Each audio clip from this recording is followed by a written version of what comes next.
of him breaking records that he himself set has made it all the way to the Playboy card he subreddit. Your fave could never. That's why it's not true! We said earlier that Faker's greatness is inarguable, but if you spend any time on the internet, you run into the contingent of people who take inarguable as a challenge. But there really is one thing you can't argue with: Faker's trophy case. This man has simply lifted more trophies than anyone else before. In addition to being the only person to win now 5 world championships, he's a 2-time mid-season invitational winner and has 10, just count them, 10 LCK titles. Hell, let's throw in his Asian Games, IM World Championship and Esports World Cup wins too. This is a hard fact. Faker's got more hardware than anyone. Faker is the most decorated player in history, but as we know, titles don't tell the whole story. Luckily, we have clips to do that for us. Faker's skill speaks for itself, especially his peak skill. Trophies by themselves are not enough. When the tournament is over, you want the world to be able to point to you and say that's the reason they won. Faker's career has had a lot more peaks than it does valleys. When Faker is on, he passes pretty much any eye test you can set for him.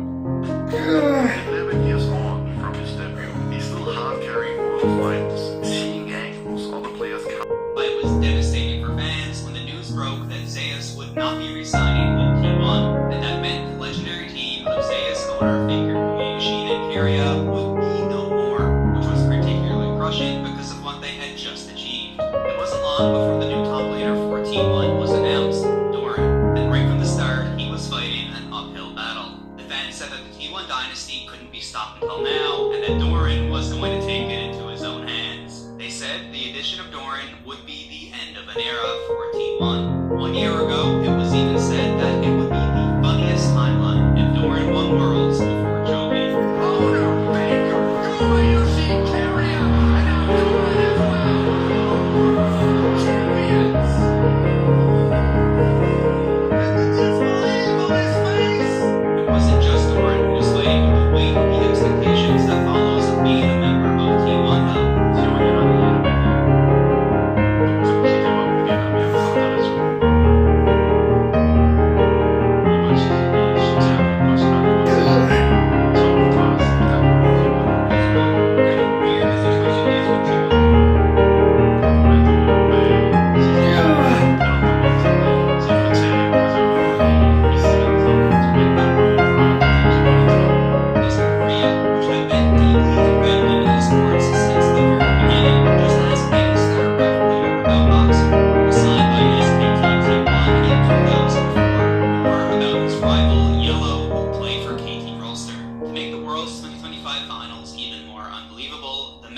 Was actually poetic because Faker's pro career had come full circle. 12 years ago, at the age of 17, Faker played one of the most memorable matches in League's history.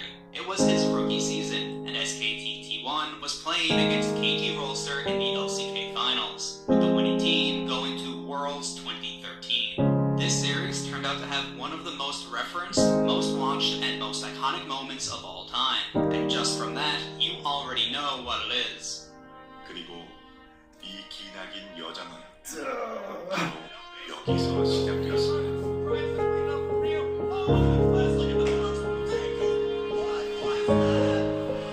2013년 롤 챔피언스 서머 결승전. 운명을 2세트 통신사 대전. 3년도에 KT와 결승에서 플레이를 했을 때는 사실 그렇게까지 많은 사람들이 좋아해 줄 줄 몰랐는데 13년도에 그 KT 대표로서 제 이야기가 시작됐던 것 같습니다.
Carrier once again there to interrupt. Doran, unfazed by the magic damage of BDD. It's a double kill coming through.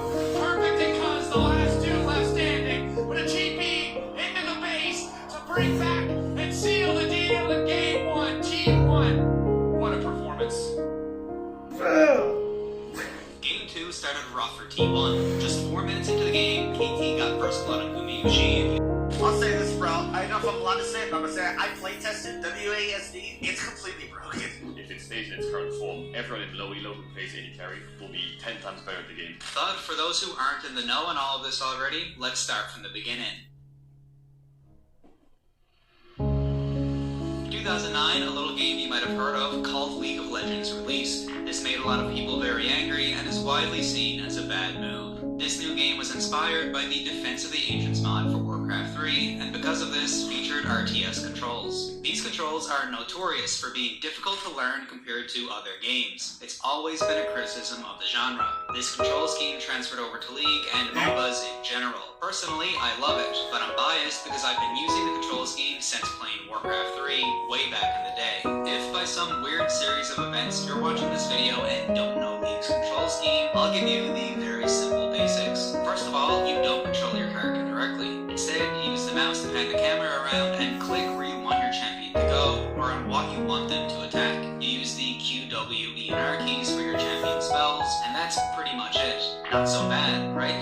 Well, one of the most mechanically demanding aspects of the genre is orb walking or kiting. Before someone writes up a novel in the comments about this, I'm going to mention it now. Orb walking refers to an old Warcraft 3 Dota mechanic. Specific orb type items would modify a character's attacks. This had a few different implications back then, so the most important materials in the whole of Grand Crusade.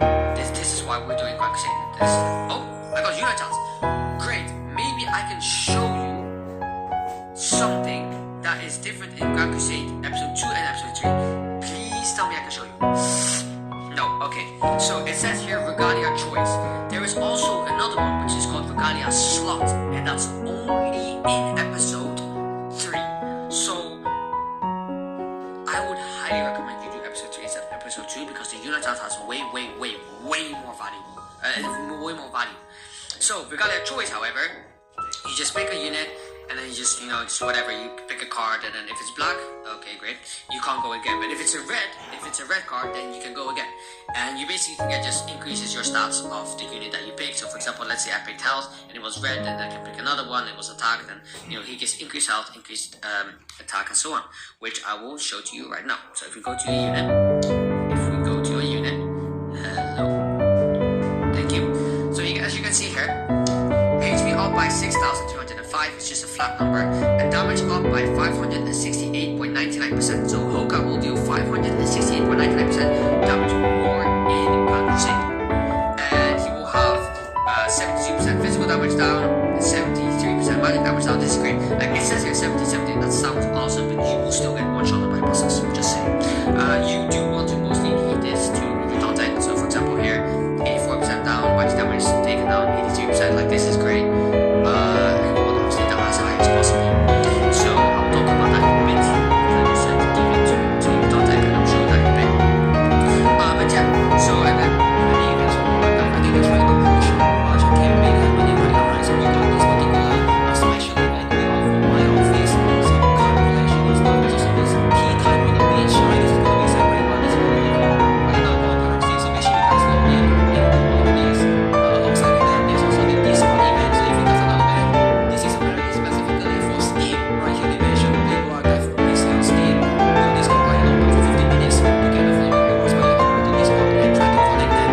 All of these events are holding on. I guess they're trying to push out or getting at the same time. So there's also the Twitch event going on right now. Twitch drops. So I've been streaming on Twitch for the last couple of days. Unfortunately, got banned yesterday. So that's going to be the stuff, right? So here's what's happening, right?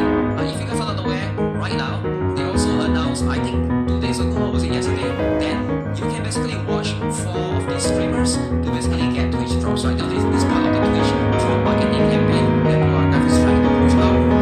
Very interesting choices. I'm hoping they push it out more on YouTube side, but if they think that Twitch could work, maybe that's part of the strategy as well. You can see right here, 4 of these streamers listed. I don't know 3 of them. Igak, C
sucks. I mean, it's okay. Actually, it's coming back in like 12 hours or so.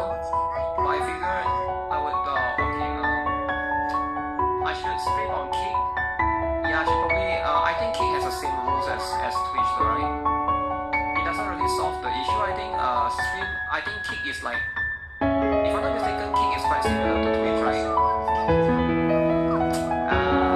Like they don't allow certain stuff. In Kick, you can be racist. Really though, I think